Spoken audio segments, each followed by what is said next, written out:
Okay, module 4, managing tasks with projects. So quick overview again of how we actually do these. So come into here and we want to add a task inside of the section. Let's say we're going straight to editing. So I'm going to add a task and a new task. We're going to name it. Make sure you're following the right naming convention for each company. The best one that I used as our post-production example is our naming convention that we use for Honeylove.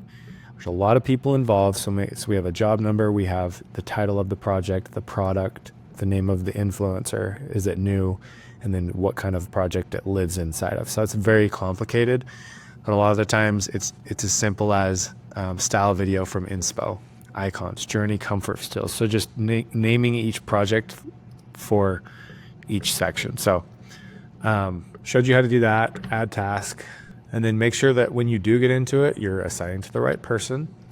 You are going to add a due date, and depending on who's doing what inside the project, you will add those things. And that's pretty much what we add. Obviously, we need a description of what the project is. And then that brings us back to the subtasks. So we're coming in here and we're adding the subtasks, and you can add subtask to subtask to subtask. So if we add a subtask right here, we come in here and we add another subtask to that.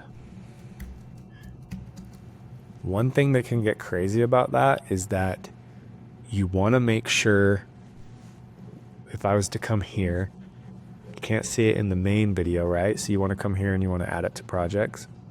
This is really if like maybe there is a pre-production project, and then so you'll end up adding it to that project, or maybe it's a team, right? So you want to add it to, or you want to add a tag. So if we add it to the project Tyson Media Pro, it'll now show up here, and this is where it can get busy. Is now I have two idea ones, right? So you want to take the hero name of whatever it ends up. So this one was new task. So the best way I can show this is inside of our Filmmaker's Journey podcast. We have subtasks. I don't actually have these added to the project because it would get busy, but you can drop this down and see all the subtasks here. And the whole point is that when we shoot a project, so these have been shot or they're in production, and then I'll put a due date on the main task, and then inside each of these, I'll add these.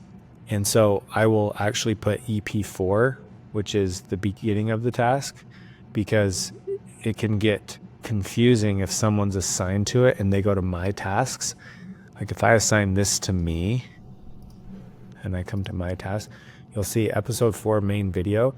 If this one just said main video and I have like 3 of these, then that can be confusing. So it's always important to add the title of the main project, and because subtasks can get messy.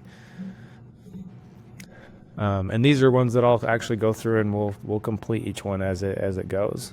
So yeah, that's managing tasks within projects. Please let us know if you have questions a little bit. This stuff can kind of get a little bit complicated, but this is what I love about Asana, is that holds people accountable. And that is what we're actually going to be talking about in the next video, is communication and accountability.